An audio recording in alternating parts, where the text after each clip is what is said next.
تعالوا نعمل مع بعض طريقة من أحلى طرق الجمبري باتر فلاي. احفظيها عندك علشان عزومات رمضان. أول حاجة بجيب الجمبري بنضفه كويس، بفتحه من الظهر كده بالمقص زي ما انتوا شايفين، وبشيل منه الكيس الرملي اللي بيبقى في ظهر الجمبري.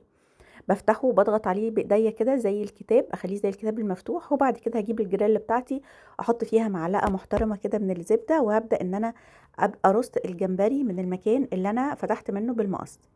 هاسيبه تقريبا دقيقتين. اول ما بلاقي اللون بدأ يتغير للون الاورنج كده، هبدأ بقى ان انا اقلبه على الجنب التاني، وبرده بياخد دقيقتين لحد لما برده لونه بيتغير. هبدأ بقى بعد كده ان انا اعمله، احط عليه معلقة من الثوم المفروم. الثوم ده انا عاملاه بالفلفل الاحمر والاخضر والكمون والملح والكزبرة.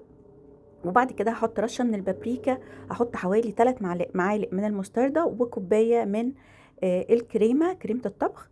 وبعد كده هحط رشة من الشبت المفروم، وهديله رشة من الفلفل الأبيض، وبيبقى طعمه في الآخر رهيب.